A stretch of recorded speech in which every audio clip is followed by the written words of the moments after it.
अभी बुलाया है क्या सबूत मांगने के लिए? जिन लोगों ने 10-20 हज़ार कंप्लेंट करी सबूतों के साथ, उनका कुछ हुआ क्या? ये सब ड्रामेबाजी है, बहानेबाजी है। हमारी बिल्ली हमें ही म्याऊं। अरे ये चुनाव आयोग क्या है? हमारी बिल्ली हमें म्याऊं। देश की जनता को म्याऊं कर रहा है, इसका घेराव करना पड़ेगा देश के लोगों का। भी बुलाया है क्या सबूत मांगने के लिए? जिन लोगों ने 10-20 हज़ार कंप्लेंट करी सबूतों के साथ, उनका कुछ हुआ क्या? ये सब ड्रामेबाजी है, बहानेबाजी है। हमारी बिल्ली हमें ही म्याऊं। अरे ये चुनाव आयोग क्या है? हमारी बिल्ली हमें म्याऊं। देश की जनता को म्याऊं कर रहा है, इसका घेराव करना पड़ेगा देश के लोगों को। इसके लिए 100% ट्रुथ नहीं होता।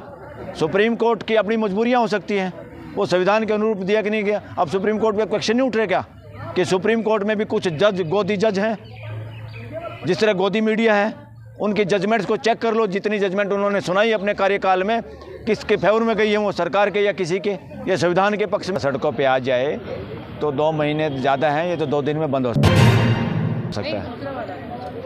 ईवीएम 2 दिन में फैसला हो सकता है इसका। लेकिन जनता तो नहीं आ रही ना सर।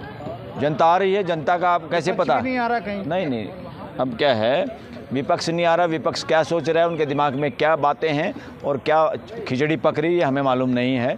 मगर विपक्ष को इस मुद्दे पे आना चाहिए। जनता के साथ खिलवाड़ कर रहा है क्या भावनाओं से? हाँ बिल्कुल। अगर विपक्ष लोगों की आवाज़ नहीं उठाएगा तो विपक्ष भी कहीं ना कहीं किसी साजिश का शिकार है।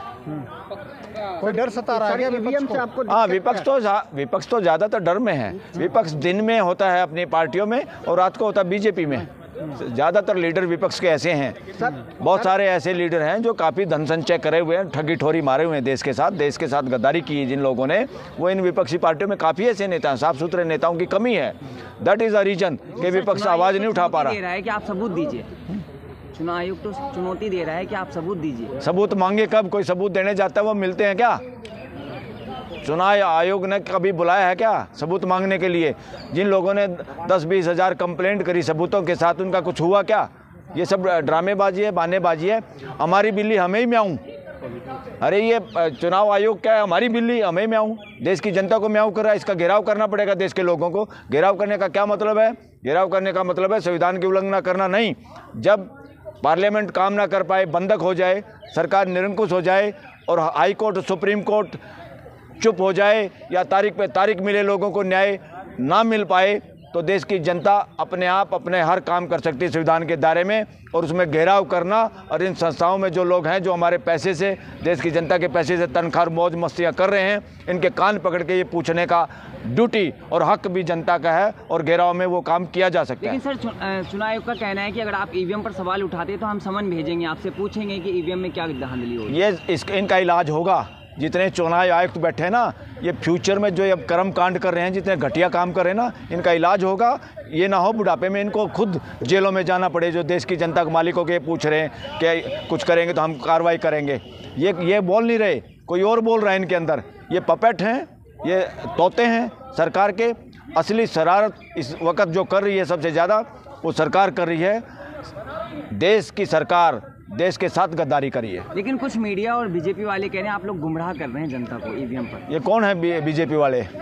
ये वो हैं जो माल खा रहे हैं, जिनका वो साइफन के साथ जो है ना, रजभाई में पानी के नदी में कोई आदमी चोरी से वो सूंढ के लगा लेते हैं अपने खेत में पानी चलाने के लिए। ये सारे वो नेता बोलते हैं जिनकी दुकानदारियाँ जमी हुई है, जिनके बच्चे वो ठगी ठोरियाँ मार रहे हैं। उनको बड़ा डर सता रहा है कभी ये सरकार ना चली जाए। ऐसे ही बेतुके बयान इस तरह के लोग दे रहे हैं जो अपने आप को बीजेपी का या किसी और का बता रहे हैं। आप यहाँ पे ईवीएम पर सवाल उठा रहे हैं, बीजेपी नारा दे रही है 400 पार। वो कुछ भी कहें, वो 800 पार कह दें, मुंह थोड़े पकड़ सकते हैं हम उनका।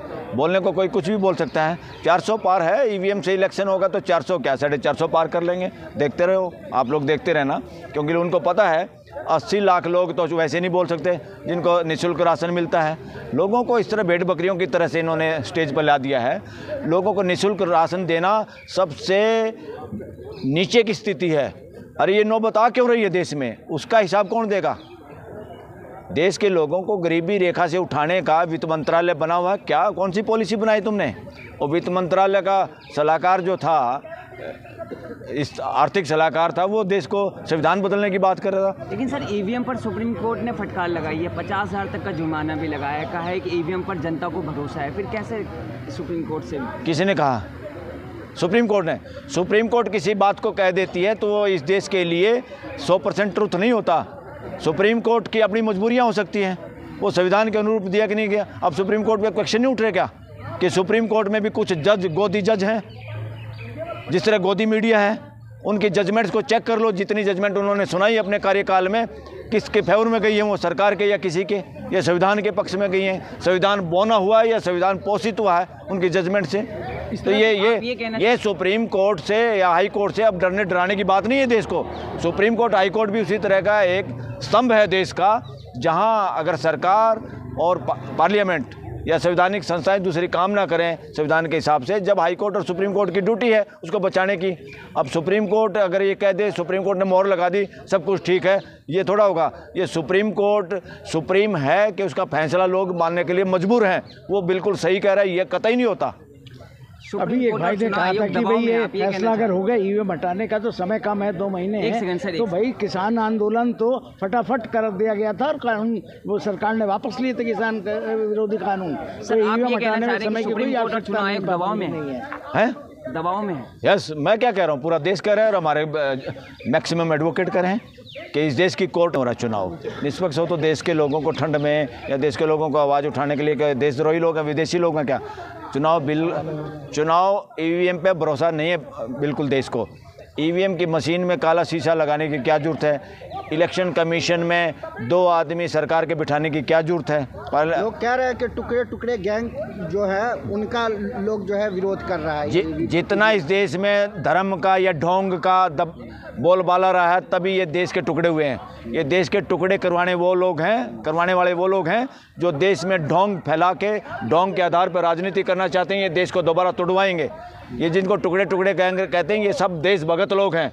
देशद्रोही लोग वो हैं जो ढोंग के नाम पे राजनीति करना चाहते हैं, ढोंग के नाम पे दुष्प्रचार कर रहे हैं देश में। अगर देश के दोबारा टुकड़े हुए तो ये ढोंगी लोग ही जिम्मेदार होंगे देश के। जनता कहाँ से सड़कों पर आने दे रही है सरकार? देखो बात ये है, उठाएगी बात ये है, बहुत बार क्या होता है, जनता तैयार होती है, वो खाली बुलाने से नहीं आती। बुलाने से तो आप लोग भी कई बार शादी में कार्ड मिलने के बाद नहीं जाते जब तक फ़ोन नहीं करता आपको पर्सनली। तो जनता की भी एक नब्ज है, जो लोग पहचानते हैं इस नब्ज को, जब वो उस पर काम करेंगे तो जनता सड़कों पे आएगी। वो नहीं है, संवैधानिक तरीका है, तो वो उस हिसाब से प्रोटेस्ट शांतिप्रिय कर रही है, लेकिन उनको सरकार उठा दे रही है। हाँ, सरकार क्या कहेंगे आप? सरकार के पास कुछ अख्तियार हैं उठाने के, अगर उसका मिसयूज करते हैं तो इस देश में फिर वही अगर कोर्ट के सामने जाओ, और कोर्ट के सामने जाए तो वही लोगों को एक तरह से लॉलीपॉप मिल रहा है, लंबे हो जाए, होता है मामला, टाइम पे उसका सोल्यूशन नहीं होता। इसीलिए तो मैं कह रहा हूँ कि आखिरकार जब सारी संस्थाएं इस तरह हो जाएं, लोगों के आकांक्षाओं पे खरी ना उतरें, तब जनता को अपने तरीके से हर वो काम करना चाहिए जो देश के संविधान को बचाने के लिए और देश को बचाने के लिए ज़रूरी है। उसका कोई एक स्पेसिफिक उदाहरण नहीं हो सकता।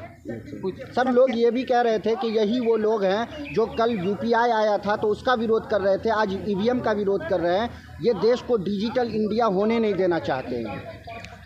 ये परखी गई है। एक मिनट सर, एक मिनट आपसे पूछेंगे यहाँ।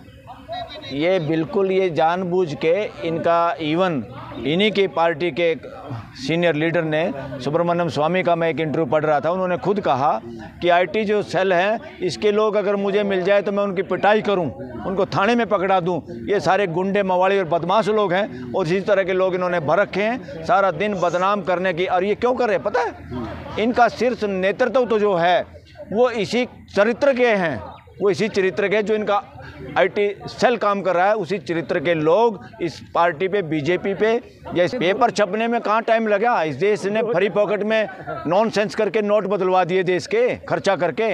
इतना खर्चा तो इस पे होता भी नहीं जितना ईवीएम को ढोने में, खरीदने में, ठीक करने में होता है। और फिर बाद में अब ये पीपीटी की बात जो करें, पर्ची की बात कर रहे हैं, ये लंबा प्रोसेस हो रहा है।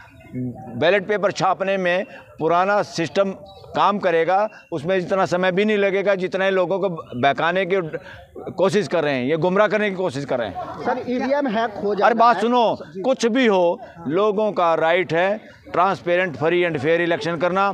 इस दुनिया के सारे टेक्नोक्रेट ने ये मशीनों पे संदेह जाहिर किया, उनको जूते मार के बाहर निकाल दिया अपने देशों से। ये क्यों खुंची भरना चाहते हैं? ये क्यों इसको गोद में चिपकाए रखना चाहते हैं? सर क्या गारंटी है कि बैलेट पेपर चोरी नहीं होगा? ईवीएम हैक हो सकता है तो बैलेट पेपर? अरे आपके पर्स में जितने पैसे होंगे वही तो पर्स निकलेगा, सारे घर के पैसे तो नहीं निकल जाएंगे। तो इसी तरह बैलेट पेपर कुछ चोरी हो जाएंगे, दोबारा इलेक्शन हो सकते हैं, एक हल्के में, 2 हल्के में, कुछ बूथों पे पूरी के पूरा तो नहीं उठाएंगे। उसमें तो मोबाइल पे से आप हैकिंग करो और आपका सारे खाते से सारे पैसे गायब।